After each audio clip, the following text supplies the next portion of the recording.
ನಮಸ್ಕಾರ ಎಲ್ಲರಿಗೂ. ನೀವು ನೋಡ್ತಾ ಇದ್ದೀರಾ ಕ್ರಿಕೆಟ್ ಜಗತ್ತು. ಮತ್ತೊಂದು ವಿಡಿಯೋಗೆ ಸ್ವಾಗತ ಸುಸ್ವಾಗತ. ಮ್ಯಾಟ್ರಿಗೆ ಬಂದ್ಬಿಡೋಣ. ನಮ್ಮ RCBಗೆ ಸಿಕ್ಕಾಪಟ್ಟೆ ಧೈರ್ಯ ಗುರು. ಆದರೂ ಪರ್ಸಲ್ಲಿ ಇದ್ದಿದ್ದೇ 23.25 ಕೋಟಿ. ಅಷ್ಟನ್ನು ಇಟ್ಕೊಂಡು ಅದರಲ್ಲೂ 17.5 ಕೋಟಿನ ಟ್ರೇಡಿಂಗ್ನಲ್ಲಿ ಕ್ಯಾಮರೋನ್ ಗ್ರೀನ್ಗೆ ಸುರಿದಿದ್ದಾರೆ. ಇವಾಗ ಅವರು ಟೀಮ್ಗೆ ಬರ್ತಾರೋ ಇಲ್ವೋ ಗೊತ್ತಿಲ್ಲ. ಅದೇನೋ ಕಿಡ್ನಿ ಸಮಸ್ಯೆ ಅಂತೆ. ಅಂಥದ್ರಲ್ಲಿ ಮತ್ತೆ ಪ್ಯಾಟ್ ಕಮಿನ್ಸ್ಗೆ 20 ಕೋಟಿವರೆಗೂ ಕೂಗ್ತೀರ ಅಂದರೆ ಸಿಕ್ಕಾಪಟ್ಟೆ ಧೈರ್ಯ ನಿಮಗೆ. ಅಷ್ಟೊಂದು ಧೈರ್ಯ ಒಳ್ಳೇದಲ್ಲ ಅನಿಸುತ್ತೆ. ಅಪ್ಪಿ ತಪ್ಪಿ SRSನವ್ರು ಏನಾದರೂ ಸಾಕಪ್ಪ ಅಂತ ಬಿಟ್ಬಿಟ್ಟಿದ್ರೆ 20 ಕೋಟಿ ಹೊಗೆ ಹಾಕ್ಸ್ಕೊಂಡಿರೋದು. ಇನ್ನು ಉಳಿದಿರೋ 3.25 ಕೋಟಿಲಿ ಯಾರ್ಯಾರನ್ನ ತೊಗೋತಾಯಿದ್ರಿ ಅಂತ. ನಿಜವಾಗಲೂ ಪ್ಯಾಟ್ ಕಮಿನ್ಸ್ಗೆ 20 ಕೋಟಿ ವರ್ತ್ ಅಲ್ಲ. SRH KKR ದುಡ್ಡಿದೆ, ಅವರು ಹೋಗ್ತಾರೆ.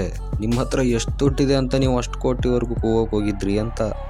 ಈ ಕಡೆ ಪ್ಯಾಟ್ ಕಮಿನ್ಸ್ದು ಒಂದು ಕಡೆ ಆದರೆ ಆ ಕಡೆ ಮಿಚೆಲ್ ಸ್ಟಾರ್ಕ್ ಬೇರೆ ನಾನಿನ್ನು ರೆಕಾರ್ಡ್ ಬ್ರೇಕ್ ಮಾಡ್ತೀನಿ ಅಂತ KKRನವ್ರು ಕೂತ್ಕೊಂಡ್ಬಿಟ್ಟಿದ್ರು. KKR GT ಹತ್ರ ದುಡ್ಡಿದೆ, ಅವರೇ ಹೋಗೋದು ಅಂತ ಆಬ್ವಿಯಸ್ಲಿ ಗೊತ್ತಿತ್ತು.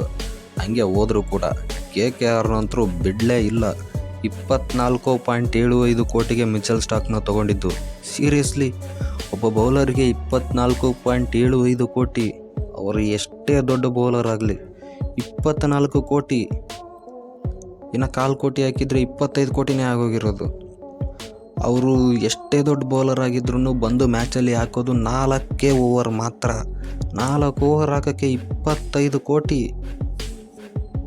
ಒಬ್ಬ ಬ್ಯಾಟ್ಸ್ಮನ್ಗೆ ಅಷ್ಟೊಂದು ಯಾರೂ ಕೊಡಲ್ಲ. ಅಂಥದ್ರಲ್ಲಿ ಬೌಲರ್ಗೆ 24 ಕೋಟಿವರೆಗೂ ಹೋಗಿದ್ದಾರೆ ಅಂದರೆ ಅದರಲ್ಲಿ ಬೇರೆ ಅವರು ಎಲ್ಲ ಮ್ಯಾಚ್ಗಳನ್ನು ಆಡ್ತಾರೆ ಅನ್ನೋ ಗ್ಯಾರಂಟಿನೂ ಇರೋಲ್ಲ. ಮಿಚೆಲ್ ಸ್ಟಾರ್ಕ್ ಯಾವಾಗಲೂ ಇಂಜುರಿ ಇಂಜುರಿ ಆಗ್ಬಿಟ್ಟು ಹೊರಗೆ ಹೋದರೆ 24 ಕೋಟಿ ಹೊಗೆ ಹಾಕ್ಸ್ಕೊಂಡಂಗೆ ಅಲ್ವಾ. ಹಳೆಯದು ಶ್ಯಾಮ್ ಕರಣ್ ರೆಕಾರ್ಡ್ನ 18.5 ಕೋಟಿ.